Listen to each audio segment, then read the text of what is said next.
shirkii 19aad ee wadamada jaamacadda Carabta ee ka dhacay dalka Algeria ayaa mar kale soo saaray isla markaana daaha ka qaaday foolxumooyinka ay leedahay kala qaybsanaanta wadamada jaamacadda Carabta ku wada jira iyo magacyaalka ururka jaamacadda Carabta ee maalinta ka dambaysa si dhimanaya sidoo kale waxa laga dhaxarkay shirka markii ugu horeysay sida Yuhuudu ay uga xaraga qaadatay wadamadii jaamacadda Carabta isla markaana ay laba isugu dhufatay bedelkana ay ku kala dhuumanayaan mid kamid ah shirarkii ugu muhiimsanaa iyo macna beelka faraha badan ee maanta ka dambaysa ku sii dhacaya siyaasadii hogaamiyaasha Carbeed iyo dalalka jaamacadda Carabta isugu yeeray oo aan waxaan magac ahayn maanta u soo noolay marka hore daawadayaal ku soo dhawaada barnaamijkeena warwareyn oo aynu ku eegi doono qodob xalad leh oo ku saabsan shirkii 19aad ee Arab Summit la baxay kaasoo gabi ahaanba u eeg mid aad u fashilmay inkastoo dawladda dalka Algeria isku dayday geed dheer iyo geed gaaban oo madaxweyne Abdelmajid Tebboune uu u fuulay sidii shirkaasi u hirgeli lahaa mar kale hogaamiyaashuna intay isku yimaadaan ay xawaashooda iyo arrimahooda xasaasiga ee ka taagan madaqada caalamka iyo gobolkaba ay uga wada hadli lahaayeen haddana taasi ma dhicin waxaana meesha ku kala cararay isla markaana ku kala dhuuntay hogaamiyaasha Carbeed intii isugu timidna way tahli waayeen inay wuxuun isku raacaan waxayna u muuqatay in arintu ay kaliya ahayd shahla wada cabay iyo fadhi kaga kooban oo aan ka badnayn hadallo taroga oo xigmad la'aan shirka waxa ka miisaan badan shirka toddobaadkan ku soo gabagaboobay toddobaadkan dabayaaqadiisa magaal minister ee dalka Jarmalka oo isugu imaanayaan toddoba wasiir arrimaha dibadeed oo dalalka reer galbeedka kaasoo loo yaqaan G7 gabi ahaanba wadamadii Carbeed waxa ay noqdeen kuwa maalinta ka dambaysa qiyam ahaan iyo magac ahaanba sii dhimanaya sidoo kalena waxa ay noqdeen kuwa u kala dhuumanaya wadamada ay cadawga u ahaayeen muddada dheer oo ay ka mid tahay wadankii muddada 6 maalmood madaqadii ugu badneed iyo dhulkii ugu ballaarnaa ka qabsaday jaamacadda Carabta iyadoo markaasi intan iskaga sii duubneed balse intaanan eegin foolxubeenka ay leedahay kala qaybsanaanta iyo waliba mid laba-la'aanta horta aan eego shirka ka qayb galay shirka waxa tagay dhowr hogaamiye marka loo eego hogaamiyaal badan oo kalena way ka maqnaayeen madaxweynayaasha ugu miisaanka cuslaa ee goobta joogay waxa ka mid ah madaxweynaha dalka Masar Abdel Xasiisi oo isagu kaliya halkaasi u tagay laba arrimood in uusan Algeria ka caraysiin maadaama ay Algeria barihi ugu dambeysay oo dhan ay noqonaysay wadanka ugu dhaqaalaha badan uguna awoodda badan waqooyiga Afrika oo dhan taasoo ka dhigan inay cilaaqaado iyo saameyn iyo galaangal xoogan ay ku yeelan karto qadiyada waaweyn oo ay Masar doonayso ay kamid tahay arinta webiga Niilka iyo in Ethiopia ka gaxaysan Algeria oo barihi ugu dambeeyay miisaan ahaan iyo diblomaasiyad ahaanba isku soo dhawaanayeen oo ay xiriir ahaan iyo diblomaasiyad ahaanba isku soo dhawaanayeen qodobka labaad ee kale ayaa ahaa in uu mar walba muujiyo isagu in meeshii laba qof oo Carbeed isugu yimaadaanba uu saddex ku yahay maadaama loo yaqaan dilaalka weyn ee jaamacadda Carabta hogaamiyaasha kale ee goobta tagay waxa kamid ah madaxweynaha Soomaaliya Xasan Sheekh Maxamuud oo isagu gabi ahaan halkaas hadalka uu ka sheegay kaliya oo laba aha in la siiyo hub iyo saanad ciidan oo uu kula dagaalamo al-shabaab iyo in taageero dhaqaale iyo xoolo la soo gaaro maadaama uu sheegay in dalka Soomaaliya oo dhan ay abaar aad u daran ka taagan tahay tii ay sii dheertay in raxmaadka eebe iyo roobab markaasi lagu diirsaday ay inta badan maasheeyeen wadankeena hooyo wadad badanna ay haatan ay ku soo sheegayaan meel walba ha joogeen in abaarihii alla jabiyay si adraadeedna ay ahayd xilligii la shukriye lahaa waxa soo raaca Ciraaq madaxweynaheeda oo isaguna halkaasi joogay balse waxa ka maqnaa goobta rag miisaan culus waxa kamid ah gabi ahaanba labada nin ee ugu sareeya boqortooyada ugu dhaqaalaha badan ama si kale wadanka caalam islaami oo dhan ugu tutudroon dhinaca dhaqaalaha iyo jeebka ee Saudi Arabia oo labada nin is dhalay boqor Salman bin Abdul Aziz iyo Mohammed bin Salman midkoodna uusan imanin kadib markii boqorka laftiisana la sheegay inay waayeelimo soo food saartay halka Mohammed bin Salman uu la yimid marmarsiyo aad u jaban oo ah dheg ayaa waxa igaga dhacay xanuun markaasi infection ama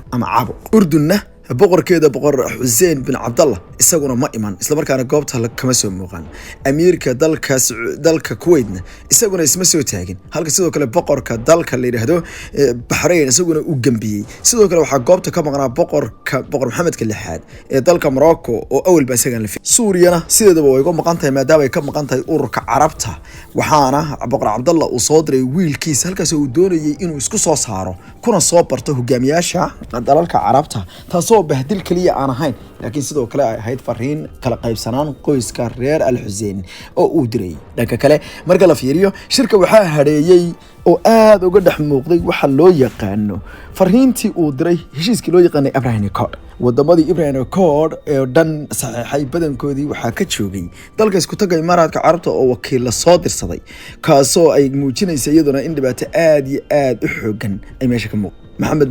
بن مخطوب oo asagu wakiilka ama amiirka magaalada Dubai ayaa uu soo diray Mohammed bin Zayed oo asaguna shirkad diiday inuu yimaado halka amiirka dalka Qatar Amin Tamim bin Hamad Thani oo asagu cilaaqaad dawla leh ee dalka la yiraahdo Algeria uu asagu joogay goobta si uu u muujiyo taageerada uu hayo sidoo kale dalka Oman oo asaguna isjallada mar walbana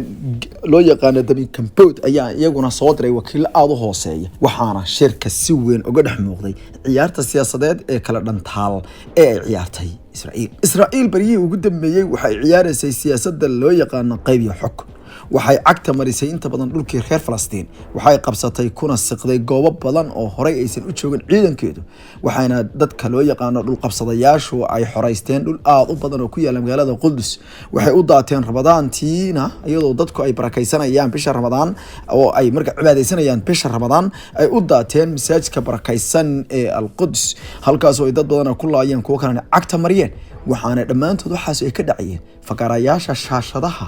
lensiska dhaadheer iyo kaamirooyinka ay soo nuugayeen kuwaasoo qof walba oo carbeed telefoonkiisa uu gacanta ku haysto ugu geeyay goob kasta oo caalamka ka joogo tiyo aysan cidna ka diirin Algeria waa dalka kaliya aan qarsan sida uga soo horjeedo heshiiska inkaaran ee loo yaqaan Abraham Accord waxay ku tilmaameen gabi ahaanba inuu yahay kii ku ciyaaray midnimadii waxay sheegeen dhowr jeer inuu kanu yahay kii lagu iibsaday xuquuqda Falastiin waxay ku tilmaameen inuu yahay foolxumada ugu weyn ee caalamka islaami soo food saartay qarnigan 21aad hase yeeshee waxay u muuqataa wali carabtu in ay saxalkooda u sandaway si kale marka loo soo koobo inkastoo afkaarta lagu dhisay markii horeysay jaamacadda carabta oo ah mid aad u liito oo ka timid siyaasadda Ingiriiska oo doonaya iyagu inay dad gaar xumeeyaan haddana tani mar kale waxay ka maqraati kacday markaana muujisay in wadamada carabtu aysan saddex shay midna lahayn kow ma hayaan loomana jeedo wax hogaamiye danaha carabta iyo kuwan caalam islaam u qumi kara oo meesha ka soo dhex muriyay gabi ahaantoodba waxay u eegyihiin kuwa danaystayaal oo kaliya nin walba uu ka fakarayo sidoo awoodda u haysan lahaa ha ugu sarnaadeen kuwa khaliijka iyo kuwa kale boqortooyooyinka ee la halmaala oo ayagu aan lahayn mabaadi wax dhaafsiisan inay xilka boqortinimadana haystaan markay dhintaan caruurtooda ay u boobaan bedelka xataa ay kala qashaafayaan kana faramaroojin kuwii aabahood dhalay iyo in laga adkaaday dadkii kale ee aqoonta iyo kartida lahaa warbaahintii iyo dadkii kale ka dhiidhiidhaha qadiyadaasi oo iyaguna u eg kuwo afka iyo gacanta is saaray dan kastoo la iska taagaba shirkii jaamacadda carabta wuxuu ahaa waqti lumis isla markaana wuxuu kaliya oo lagu sifeey karaa inuu ahaa meel inta shaah lagu soo wada cabay lagu kala yimid balse aan laga soo dhaami doonin lagana soo markaasi heli karin oo laga soo dhaxsaari karin